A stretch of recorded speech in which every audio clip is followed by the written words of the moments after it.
Hello, welcome to Bible Study Time and welcome to my Quiet Time Bible Study. My Hebrew name is Ahava, which happens to be back there on the wall, and that is one of the many different ways you can say love in the Holy Hebrew language. I also wanted to mention to you that I want to apologize for not being on Instagram that much. I'm really just on a few platforms. I'm very busy in the other parts of my life, so I apologize for that, but I will be paying a little bit more attention to Instagram as far as responding to the messages, and Facebook. When it comes to Facebook, my name is Ahava Chava on Facebook, and you can private message me with your prayer requests on there. I am on Facebook at least once a week. And so I will be checking my messages at least once a week. And sometimes I may accept a friend request, but sometimes Facebook, for some reason, my friend requests will drop off. So feel free, if you've already been my friend, to send me another friend request. And then also on Instagram, I'm going to really make an effort to be on Instagram at least once a week. And I thank you guys so much for still following me over there, even though I haven't been posting often.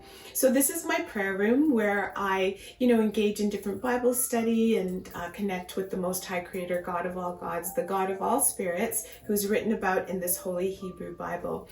So this week we are continuing on with our read-along series, and we are reading through the book of First Maccabees. I'm going to be reading through the New Oxford Annotated Bible.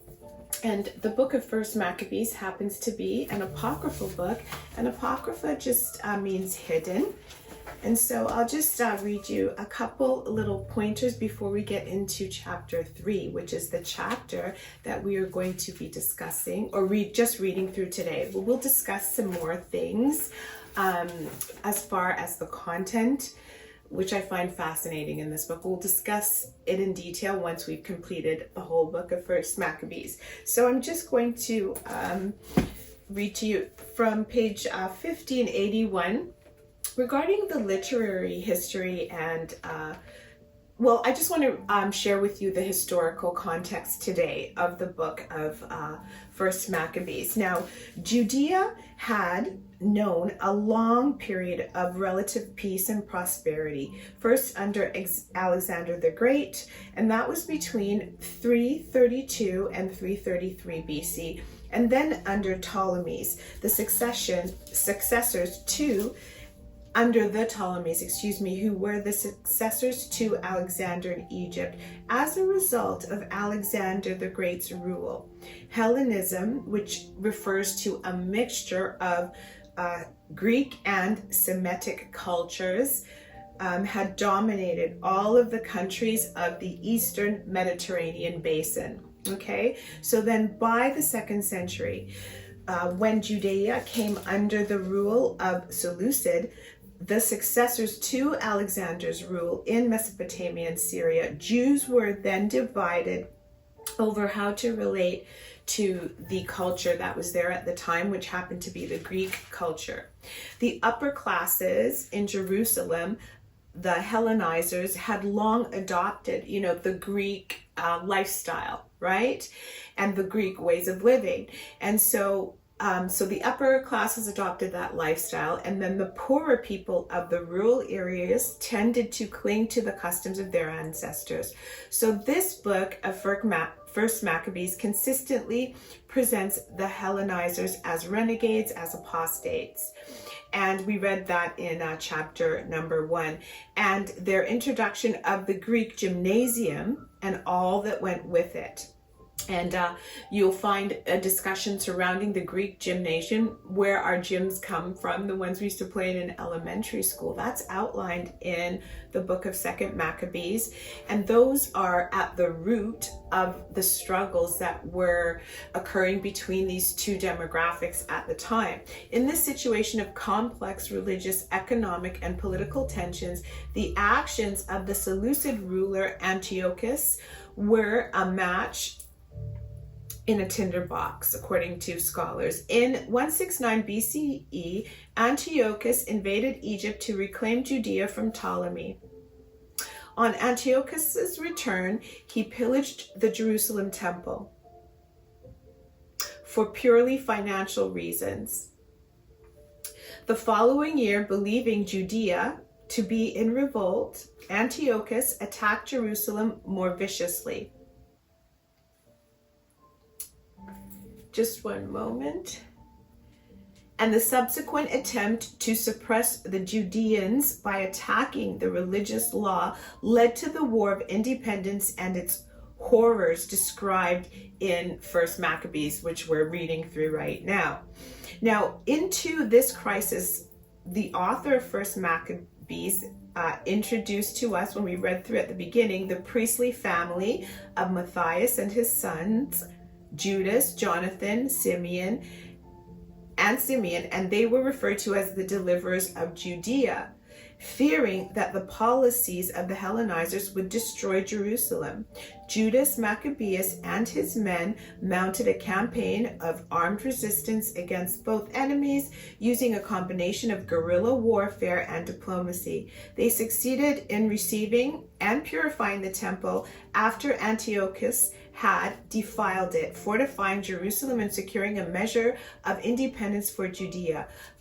Okay, so it goes on to describe the end of the book, but we will talk about that as we get closer. So I'm going to only read through chapter number 3 today. And for those of you who have this book, I'm going to be reading from page 1589 to begin with. 1 Maccabees Chapter 3, and it reads, Then his son Judas, who was called Maccabeus, took command in his place. All his brothers and all who had joined his father helped him. They gladly fought for Israel, and deliverance prospered by his hand. He embittered many kings, but he made Jacob glad by his deeds, and his memory is blessed forever. He went through the cities of Judah. He destroyed the ungodly out of the land. Thus he turned away wrath from Israel. He was renowned to the ends of the earth. He gathered in those who were perishing. Apollonius now gathered together Gentiles and a large force from Samaria to fight against Israel. When Judas learned of it, he went out to meet him, and he defeated and killed him. Many were wounded and fell, and the rest fled. Then they seized their spoils, and Judas took the sword of Apollonius and used it in battle the rest of his life. When Siron, the commander of the Syrian army, heard that Judas had gathered a large company, including a body of faithful soldiers who stayed with him and went out to battle, he said, I will make a name for myself and win honor in the kingdom. I will make war on Judas and his companions who scorn the king's command. Once again, a strong army of godless men went up with him to help him to take vengeance on the Israelites. When he approached the ascent of Beth Horon, Judas went out to meet him with a small company. But when they saw the army coming to meet him, they said to Judas, How can we, few as we are, fight against so great and so strong a multitude?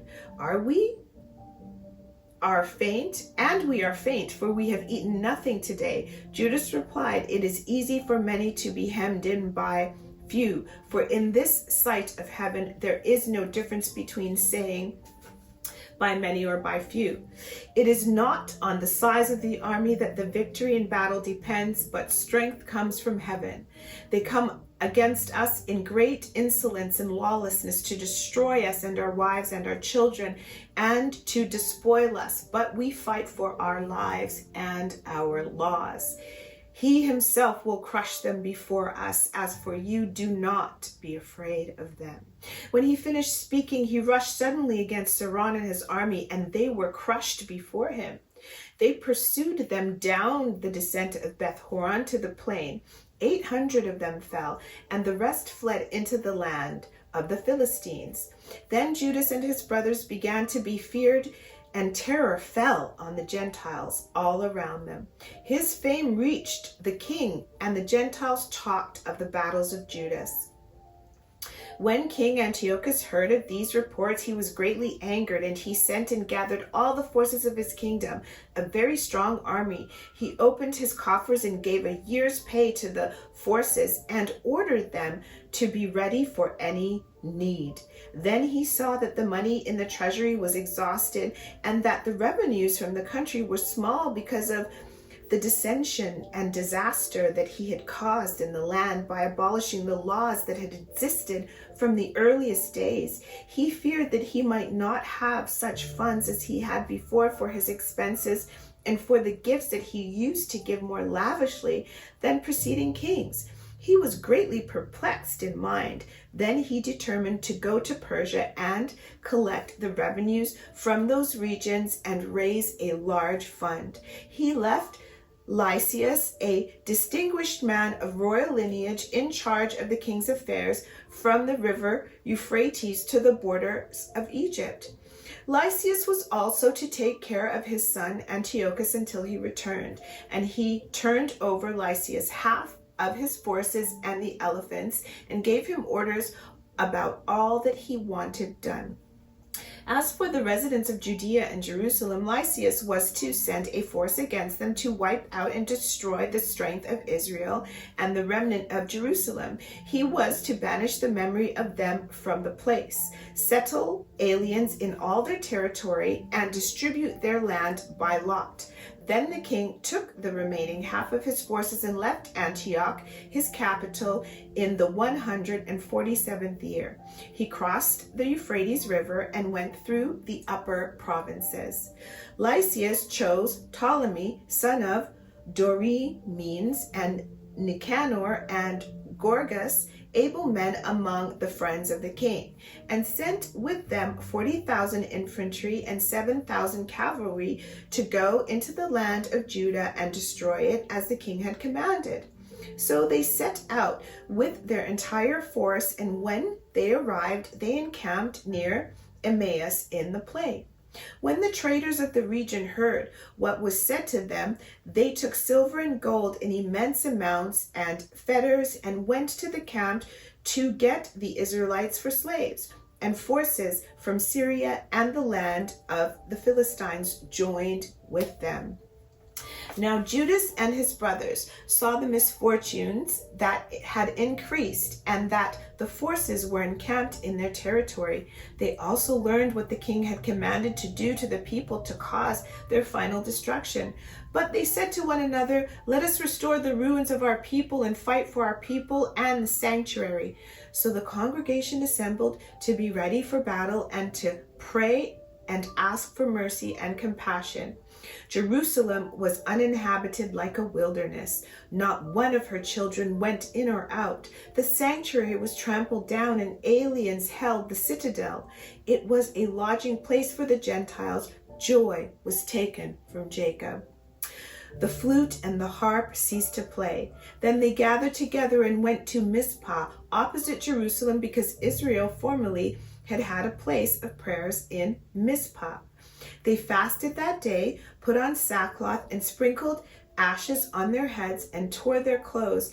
And they opened the book of the law to inquire into those matters about which the Gentiles consulted the likenesses of their gods, small g. They also brought the vestments of the priesthood and the first fruits and the tithes, and they stirred up the Nazarites who had completed their days. And they cried aloud to heaven, saying, "What shall we do with these? Where shall we take them? Your sanctuary is trampled down and profaned, and your priests mourn in humiliation. Here the Gentiles are assembled against us to destroy us. You know what they plot against us. How will we be able to withstand them if you do not help us?" Then they sounded the trumpets and gave a loud shout. After this, Judas appointed leaders of the people in charge of thousands and hundreds and fifties and tens. Those who were building houses or were about to be married, or were planting a vineyard, or were faint-hearted, he told to go home again according to the law. Then the army marched out and encamped to the south of Emmaus. And Judah said, arm yourselves and be courageous. Be ready early in the morning to fight with these Gentiles who have assembled against us to destroy us and our sanctuary. It is better for us to die in battle than to see the misfortunes of our nation and of the sanctuary. But as his will in heaven may be, so shall he do. And this brings me to the end of today's reading of 1 Maccabees chapter number 3. And I'm just so grateful to the Most High Creator God as I reread through this chapter for reminding me of the importance to pray and ask for mercy and compassion. Thank you guys for joining me once again. And before I say goodbye, I want to remind you that our Heavenly Father, the God of all gods, big, large, ginormous G, the God of all spirits, Yahweh, my God, the creator of all things, the God of Israel, loves all of his children.